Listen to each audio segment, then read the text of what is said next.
Hey everyone, welcome to Rethink Health. Today on this video, I'm going to talk about 5 tips that will help you reduce the sugar cravings you have and limit the amount of sugar you eat. Coming up next on Rethink Health.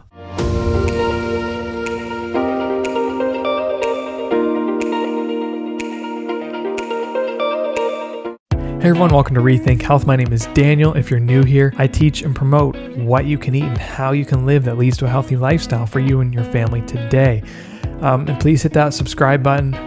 Thumbs up, that would help a lot. So let's give a little bit of background on sugar before we get into the tips.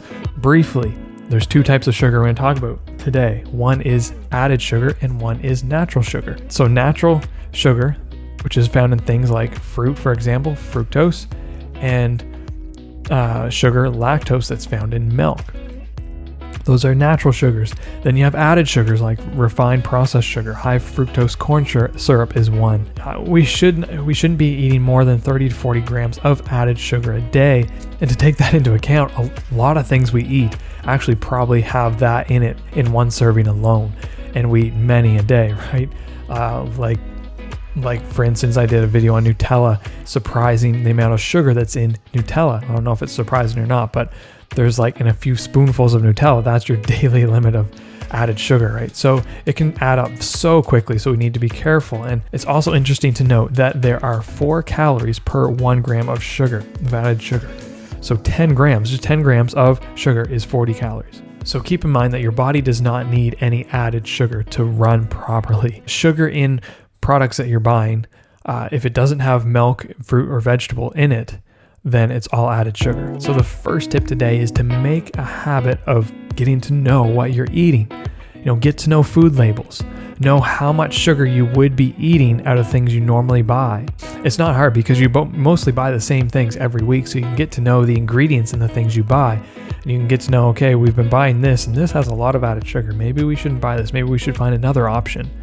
Where before you would never, if you didn't know to look at the labels, if you didn't really know the importance of knowing what is in your food, then you're not going to look, you're not going to know. So this is a really important tip. Look for total sugars and added sugars. Names of added sugar to look out for.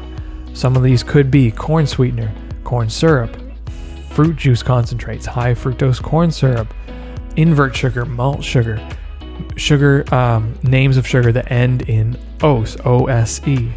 that end in OSE, like dextrose, fructose, glucose, lactose, maltose, sucrose, all types of sugar. Syrup, anything with syrups in them, right? High fructose corn syrup, like I said, are all full of sugar and mostly added sugar. So number 2, don't let foods that are high in added sugar enter your home. Once you get to know what foods you have that have unhealthy amounts of sugar in them, you can plan to start buying them less. Not right away. At your own pace, gradually. Get them out of your diet. If they're not in the home staring at you, then you're not going to eat them.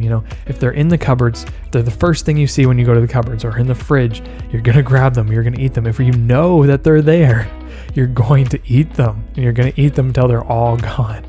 So just don't have them in your home. I found this is so helpful for me that we all have certain foods that we just crave, that we love, and there's nothing wrong with that. When we have them so much, we're going to put on the weight, we're going to kill ourselves, and our organs are going to start to break down, right? I know that's pretty extreme, but eventually, it could start with small symptoms, but eventually it will. So number 3 would be to add natural sugars to more nutritious food instead of eating nutrient-depleted junk food that tastes great. So for example, in the morning when you eat breakfast, you're going to go to something that's convenient or easy, or something that you really love. You're excited to eat, you're hungry, like a bagel with cream cheese or Fruit Loops or Captain Crunch. I don't know what people, I don't know. So those taste really great, but they're full of added sugar. They're junk. They have nothing to give your body, which is starving and crying out for something nutritious to give it energy for the day, right? So instead you might have a breakfast idea that's doesn't taste as good, but you can make it taste better with natural sugar. So if you're going to have granola, if you're going to have just plain yogurt, plain natural yogurt, so instead you can have oatmeal. Well, oatmeal, that doesn't sound very, very good, but if you add maple syrup or honey or cinnamon or some berries to it, some yogurt, whatever, it's going to taste really good. Or almond chocolate milk instead of cow's milk, right? You can make it taste really good with natural sugars and not be eating the typical breakfast things that are full of added sugars, or like a whole grain cereal with honey instead of Lucky Charms, right? Number 4 would be to cook and bake with raw organic cane sugar, which just means sugar in its natural state. It's not processed, not refined, doesn't have preservatives added to it, right? It is the raw cane sugar, so much more healthy for you. So this is just one step towards a more whole natural diet, and it's a good habit to protect your cells and your organs. I find this so helpful for my bowels, and I feel so much better than using the white refined sugar. Number 5 would be, last, so important, to keep a good balance. More nutritious food and less processed junk food. So to talk about the balance in North America, most of us in North America eat 80 to 90% junk food, processed horrible food, right? And 5 to 10% good nutritious food. So if the majority of the food we eat is good nutritious food, like 80 to 90%, just a number to get a picture in our minds, and 5 to 10% junk food, then that junk food isn't going to matter because there's so much good going into our bodies, right? So we need to switch this balance. And the more and more we eat whole, natural food, the more our body is going to want that food and going to crave that food more. I have firsthand experience in this. This is when I first started out realizing that I need to change my lifestyle, my diet.